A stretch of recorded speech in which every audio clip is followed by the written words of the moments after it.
John lived in the wide lands of Arizona, where the desert stretched far and the sky looked endless. His farm sat on the edge of the valley, a simple place with wooden fences, a small barn, and a house built by his own hands. Every morning he woke before the sun rose, feeding the animals, fixing tools, and checking the fields. He was a farmer who knew how to work hard, but he did not know how it felt to share his life with someone. The neighbors in town knew John as the quiet farmer. They often saw him ride in on his old wagon to buy seeds, hay, or tools, but he never stayed long. He nodded politely, said little, and returned to his land. Some people thought he was shy.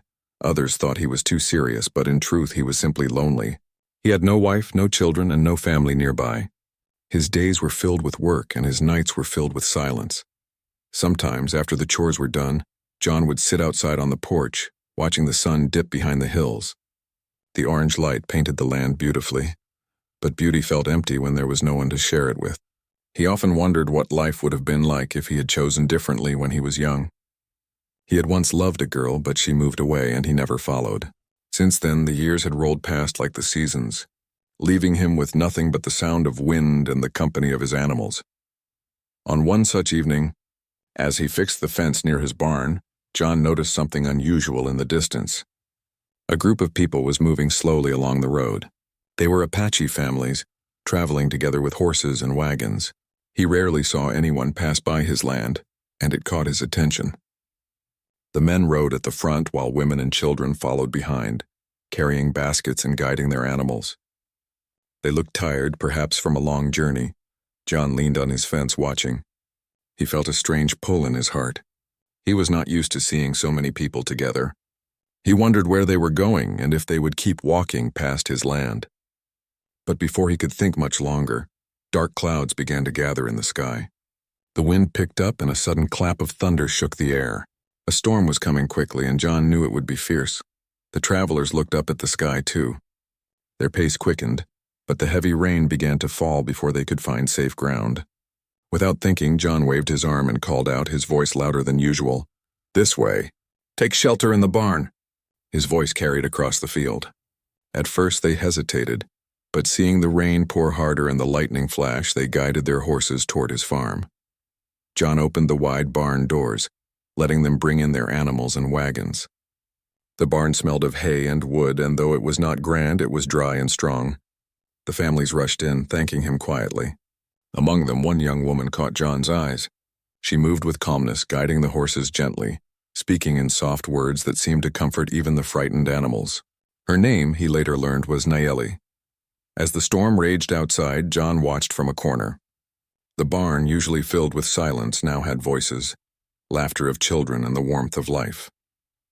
He almost felt like a guest in his own place, unused to the noise but strangely comforted by it.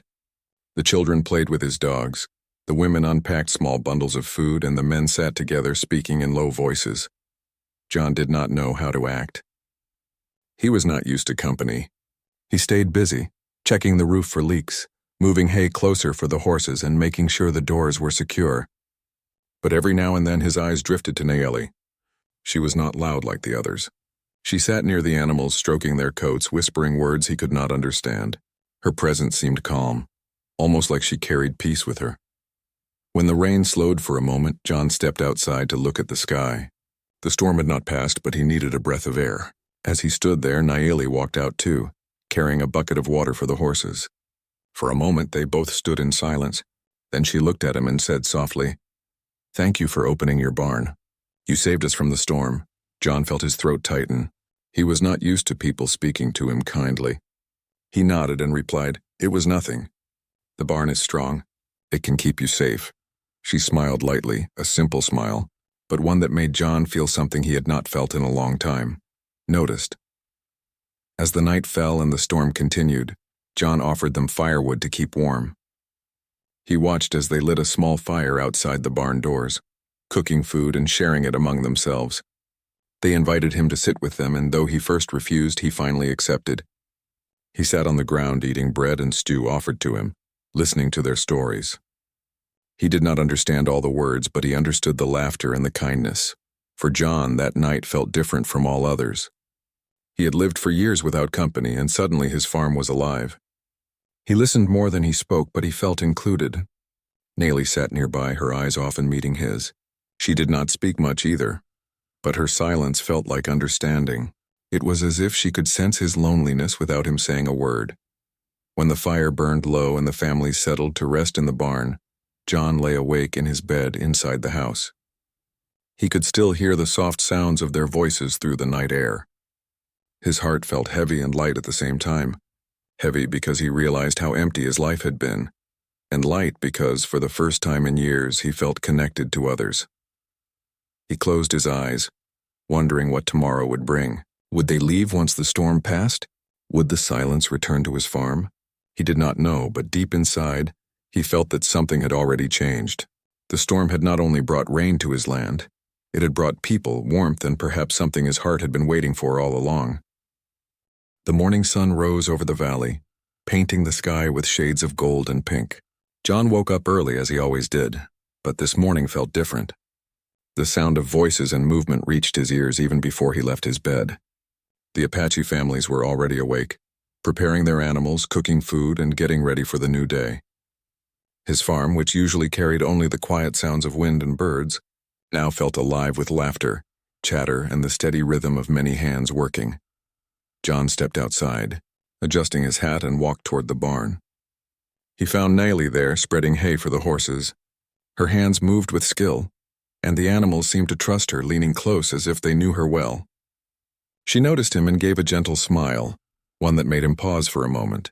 He nodded back, trying not to stare too long. He was not used to such kindness shown directly to him. "You wake early like the sun," Nayeli said softly, her voice carrying warmth. John chuckled nervously and replied, "On a farm, the work doesn't wait. The animals expect you before breakfast." She nodded, her eyes glancing around the barn. "It is a good place you have here. Strong, clean, alive." Her words surprised him. Nobody had ever spoken about his farm in that way. To him, it had always been only work, but hearing her see life in it made him feel proud. As the families packed their things, John thought they would soon leave, and a part of him felt the weight of silence already returning. But before they left, Nayeli's uncle approached him. He explained that some of their horses were tired from the journey and needed rest. If John agreed, they wished to stay for a little longer, at least until the animals grew strong again. John felt a spark of relief inside, though he tried not to show it too much. He simply nodded and said, "You're welcome to stay as long as you need." From that day, Nayeli began to help with the chores around the farm. At first, John tried to stop her. He said she was a guest and she did not need to work. But Nayeli shook her head and told him, "When you take shelter, you give thanks with your hands, not only with words." She carried water, gathered eggs, and even mended broken tools with surprising skill. John watched her closely, noticing how she moved with patience and calmness as if she respected every small task. The two of them began to spend more time together. Sometimes they worked side by side in silence, and sometimes they spoke. John was not good with words, but Nayeli never rushed him. She asked simple questions about farming, about how seeds grew and how he cared for his cattle. John explained in his slow way, showing her the fields, pointing to the soil, and even letting her ride with him on the wagon as they carried hay. She listened with interest, and he felt lighter when he spoke, as if her presence pulled the words out of him naturally. One afternoon, while fixing the fence, John hit his thumb with the hammer. He winced in pain, muttering under his breath. Nayeli quickly came over, taking his hand in hers. She looked at the swelling and said, "You work too hard, but your hands are not stone." From a small pouch, she pulled out herbs and wrapped them gently around his thumb with a cloth.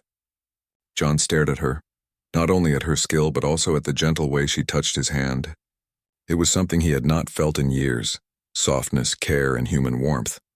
His chest tightened, and for a moment he forgot about the pain. Days passed, and the bond between them grew. Nayeli shared stories of her people by the fire at night. She told him about the mountains, the rivers, and the traditions that kept her people strong. She spoke about listening to nature, about how the wind could tell when rain was near and how plants carried secrets for healing. John listened with quiet wonder.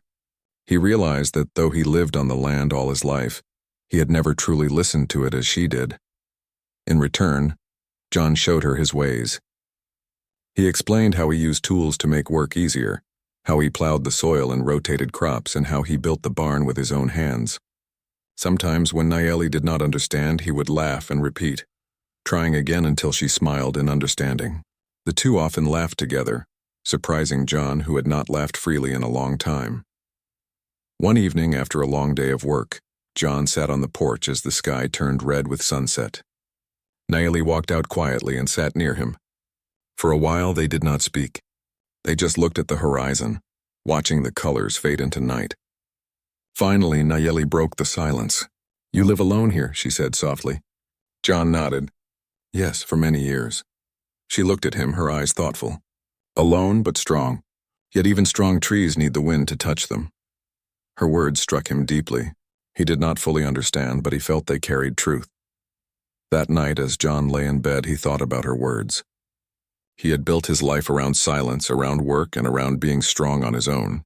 But her presence reminded him of something he had forgotten, how it felt to have someone near, to share small moments, to feel cared for.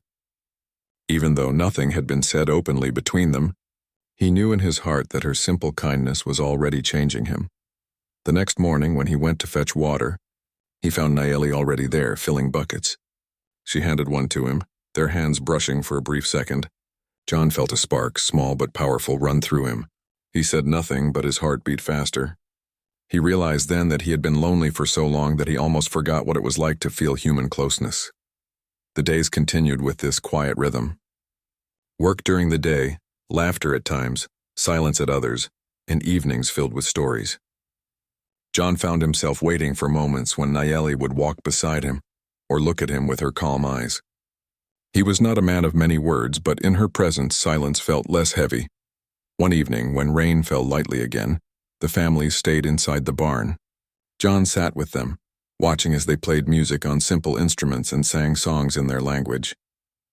The children danced, their laughter echoing against the wooden walls.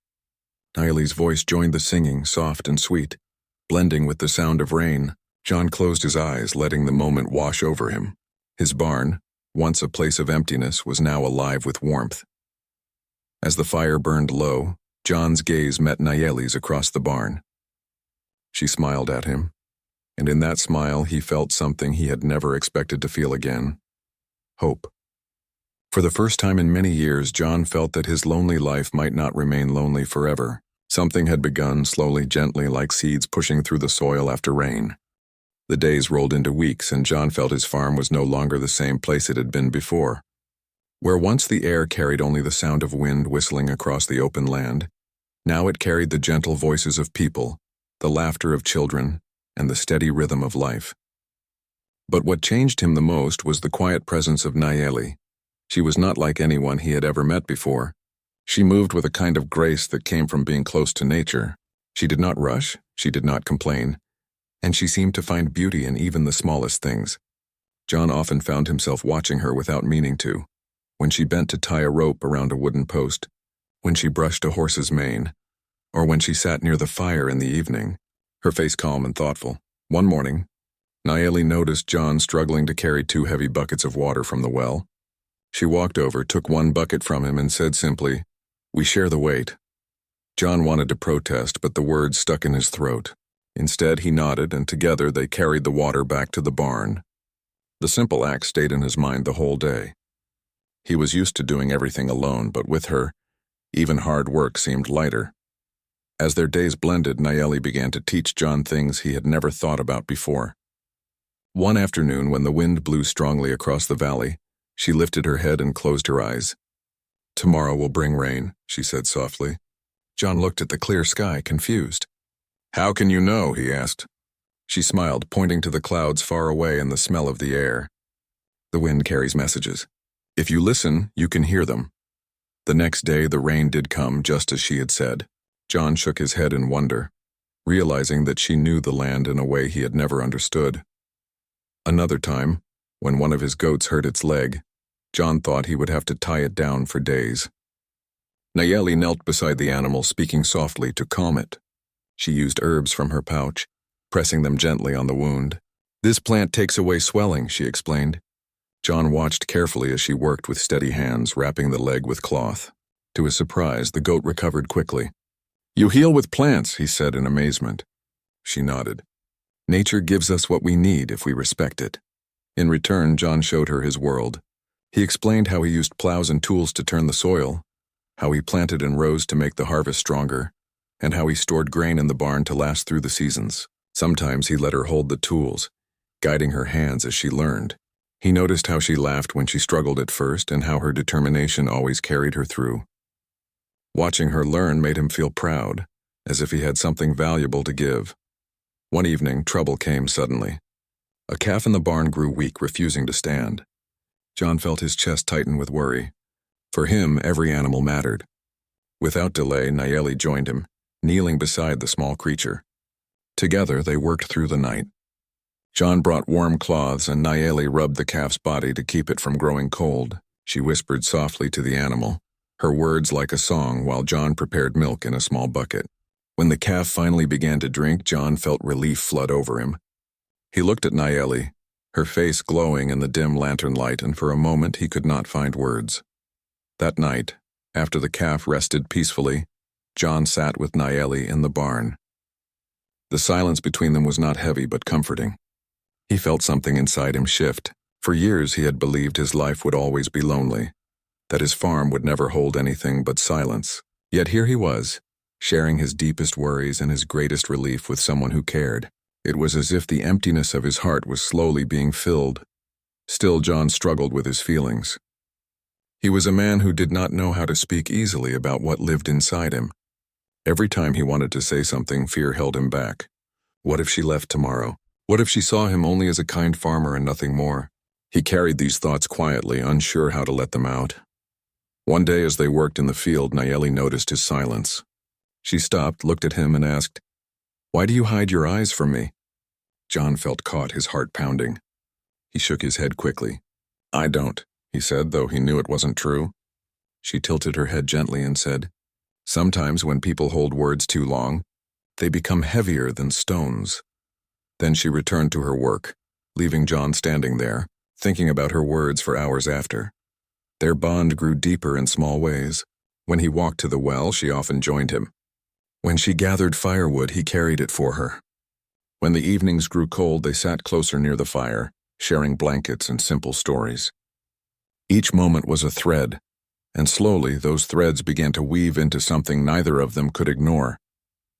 One evening, John found himself telling her a story from his childhood, something he had not shared with anyone in years. He told her about the first horse his father had given him, how he had fallen off and scraped his knees, and how his father had laughed and lifted him up again. Nayeli listened quietly, her eyes fixed on him, and when he finished, she said softly, "Your father gave you strength. You carry it still." Her words touched him more deeply than he expected. For once, he did not feel like just a lonely man. He felt seen. That night, as he lay in bed, he thought about how different his life had become since she arrived. Work no longer felt like a burden. The farm no longer felt like a prison of silence. Every day with her seemed to bring new light into his world. Yet a shadow still hung over his heart. The fear that she would eventually leave with her people. The thought of the farm returning to its old silence filled him with dread. But he also felt something else. Something stronger than fear.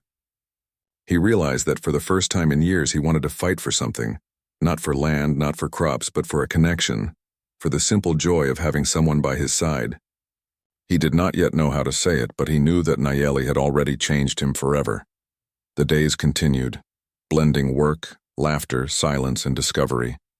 John often caught himself watching her when she wasn't looking, memorizing the way her hair moved in the wind or how her eyes softened when she smiled.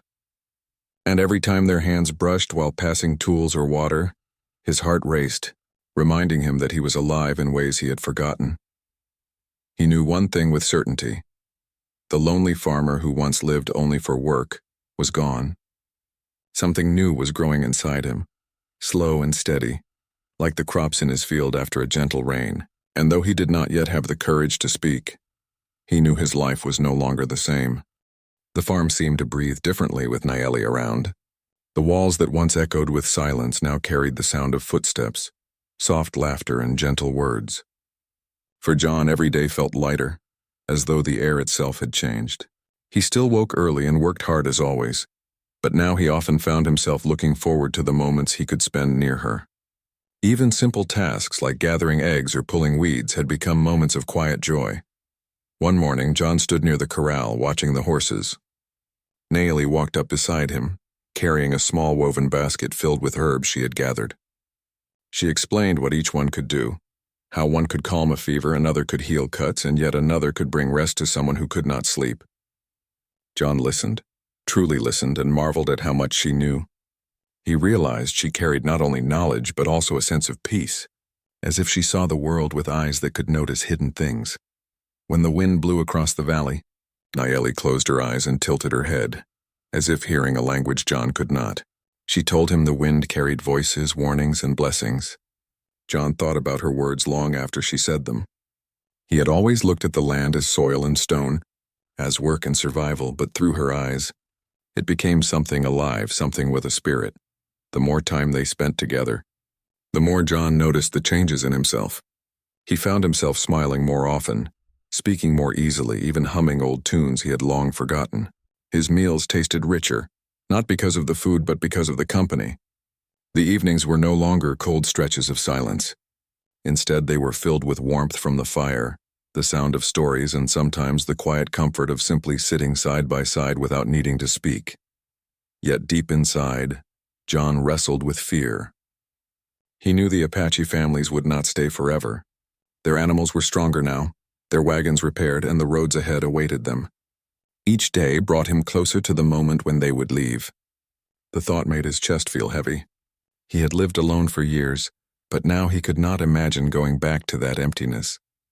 One evening, as the sun sank behind the hills, John and Naomi sat outside the barn. The sky glowed in shades of red and purple, and the air carried the soft smell of rain from far away. John finally spoke what had been on his mind for days. "When your people leave, will you go with them?" His voice was quiet, almost afraid of the answer. Naomi looked at him for a long moment before speaking. "They are my family, my people, but here with you I have found something I did not expect." Her words made his heart race, though he tried to keep calm. She continued softly, "Your kindness has touched me. This farm, your way of living, it is simple but full of meaning. I feel peace here more than I have felt in many places." John swallowed hard, unsure how to reply. He had never been skilled with words, never knew how to speak what his heart wanted, yet hearing her admit she felt peace with him filled him with a hope he hadn't dared to believe in. He nodded slowly, whispering, "It feels different with you here. The farm. I am not alone anymore." The silence that followed was not uncomfortable. It was deep, almost sacred. Naomi looked at him, her eyes soft, and for a moment, John thought the world around them disappeared. He realized then that her presence was not only a blessing, but also a reminder of what he had been missing all his life: connection. The next morning, as they worked together fixing the roof of the chicken coop, John found himself smiling at her laughter when he nearly dropped a hammer. "You are strong with tools, but not graceful," she teased lightly. John laughed, a sound so rare on his lips that even he was surprised. "I suppose that's true," he admitted. Their laughter echoed through the farmyard, and for a moment, it felt as though they had known each other forever. Later that week, a test came that revealed just how much their bond had grown. A storm rolled in suddenly, stronger than before. The wind howled, rain poured in sheets, and the animals grew restless. John rushed to secure the barn doors, while Naomi guided the horses to calm them. Together they worked through the chaos, their movements in sync, each supporting the other without needing many words. When it was over and the storm finally passed, they stood soaked but smiling, relief written on both their faces. John realized something important in that moment. He did not just need her because he was lonely. He needed her because with her, life felt fuller, brighter, and more balanced. She was not someone who simply filled silence. She changed silence into peace. That night, as they sat by the fire drying their clothes, Naomi told him, "Storms are like life. They test you, but when you have someone beside you, the fear is less." John nodded, her words sinking deep into his heart. He wanted to tell her how much she meant to him, but still the words felt trapped. Instead, he looked into her eyes, hoping she could see what he could not yet say. Over the next few days, John noticed how even the smallest things carried weight. The way her hand brushed against his when passing him a tool, The way she smiled when he brought her a cup of water, the way she hummed softly as she worked. Each of these moments stayed with him, filling the emptiness that once lived inside. One morning while they walked through the fields, Nayeli paused and looked around. "This land is alive," she said softly. "It feels like it is waiting for something." John looked at her, then at the land he had worked for years. For the first time, he understood what she meant. He felt the same, that the land, like his heart, was waiting for something to grow, something more than crops. Still, he could not ignore the truth. Her people would leave soon, and with them she might go too. The thought haunted him, yet he held on to her earlier words about peace. Perhaps he hoped she would choose to stay. As the days passed, John found himself imagining a future he had never dared to dream of. A future where laughter filled the farm each day, where meals were shared, and where loneliness was only a memory. He imagined teaching her more about farming, building new things together, and maybe one day calling her his partner in life. These thoughts warmed him, even as fear tried to whisper that such dreams were too much for a man like him. But every time Nayeli looked at him with her calm eyes, every time she spoke gently or worked beside him, the hope grew stronger. He knew now that life was not meant to be lived alone, and for the first time he believed that maybe, just maybe, he could have more. The nights grew cooler as autumn touched the valley. The leaves along the river turned shades of red and gold, and the sound of migrating birds filled the sky. John noticed how the season had changed, but more than that, he noticed how much he had changed. For years, the farm had been a place of hard work and silence, a place where he lived more like a shadow than a man. Now it was alive, not only with animals and crops, but with laughter, warmth, and connection. Yet in his heart, John carried both joy and fear. The Apache families who had stayed on his land had begun to prepare for their journey again. Their horses were strong, their wagons repaired, and soon they would be moving on. John knew that meant Nayeli would have to decide, stay or leave with them. Each night as he lay awake, he wondered what her choice would be. He thought about all the days they had shared, the way she had healed his thumb when he struck it with the hammer, the way she calmed the calf when it was ill, the way she taught him to listen to the wind. Each memory was a piece of a new life he had never imagined possible. And yet he still had not told her what lived deep inside him. Words had never been easy for him, but he knew he could not stay silent forever. One evening, as the sun set in a blaze of orange, John asked Nayeli to walk with him along the edge of the field. The tall grass moved in the wind and the air smelled of earth after a light rain. For a long time they walked in silence. John's heart pounded as he searched for words. Finally he stopped and turned to her. "Nayeli," he began slowly, "before you came, this farm was only work and quiet. I had forgotten what it felt like to be alive beyond the chores. But with you here, everything feels different. I don't know the right words, but I want to tell you, you've touched my life in a way no one ever has." Nayeli looked at him with calm eyes. For a moment she said nothing, and John worried he had spoken too much. But then she smiled, a soft, gentle smile that eased his fear. "I felt the same, John. When we first came here, I thought it was only for shelter. But I found more than shelter. I found someone who cares, someone who listens, someone who makes the silence feel warm." Her words struck him deeply. He felt a weight lift from his chest, replaced with a lightness he had not felt in years. He reached for her hand, unsure if she would pull away, but she did not. Her hand rested in his, warm and steady, and that simple touch carried more meaning than any words could. The next few days were filled with mixed feelings. The Apache families began to pack their wagons, loading baskets, tools, and supplies. John helped them, though every task reminded him that the moment of parting was near. He found himself quiet again, holding on to every glance and smile from Nayeli, afraid they would soon become only memories. But Nayeli seemed calm.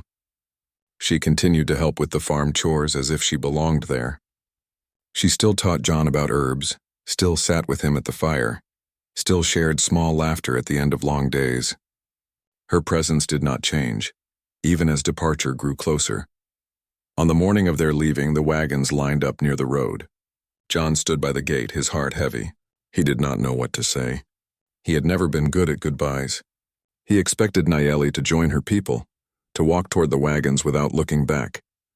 But instead she stood beside him. Her uncle approached and spoke to her in their language. Nayeli listened carefully, then replied, The older man nodded, touched her shoulder gently, and walked back to the group. John's heart pounded. He did not understand their words, but he could sense something important had passed between them. Finally, Nayeli turned to him. Her eyes held both firmness and warmth. "John," she said softly, "my people will continue their journey, but I will stay here. This land, it feels like home, and with you I feel something I cannot walk away from." John felt his throat tighten, his eyes sting. He had prepared himself for loneliness to return, but instead, he was given the greatest gift he could imagine. He nodded slowly, unable to speak at first. When his voice finally came, it was rough but full of emotion. "Then you'll never have to leave again, not if you don't want to. This farm, it's yours as much as it is mine." The wagons rolled away slowly, disappearing into the horizon. John and Nayeli stood together at the edge of the field, watching until they were gone. The silence that followed was different, no longer heavy, no longer empty. It was the silence of belonging, of two people who had chosen each other. Life after that took on a new rhythm. They worked the land together, their hands side by side in the soil. They cared for the animals, laughed at the small troubles of farming, and shared meals that felt richer because they were shared. John found himself telling more stories from his past, stories he had buried in silence, and Nayeli shared more of her traditions, her songs, and her wisdom of the land. On cold nights, they sat close by the fire, her voice weaving gentle stories while John listened with a heart that no longer felt hollow. On bright mornings, they walked the fields together, planning the next season's work. Slowly, piece by piece, they built a life that was no longer his alone. John often thought back to the man he had been before she arrived, a man who lived only for chores, who spoke little, who accepted loneliness as his fate. He realized now how much had changed. Nayeli had not only touched his life, she had awakened it. Her kindness, her strength, and her simple presence had filled the empty spaces of his heart. One evening, as they watched the sun dip behind the hills, John turned to her and said, "I never thought I'd find someone like you. I thought my life was finished, just work until the end. But you showed me that even in the later seasons, new things can grow." Nayeli smiled, her hand resting gently on his. "Life is like the land," she said. "Even when it looks dry, with care it can bloom again." And so it was. The lonely farmer was no longer lonely. His farm, once only soil and silence, was now filled with laughter, care, and love. He had not known how a woman's touch felt, kind, steady, healing, until Nayeli came into his life. And from that moment forward, he knew he would never forget, nor take it for granted. His story was no longer one of solitude. It became a story of unexpected connection, of two lives woven together by chance and by choice. And as the seasons turned, John and Nayeli built not only a farm but a home, a place where silence carried peace instead of emptiness, and where every sunrise felt like a new beginning.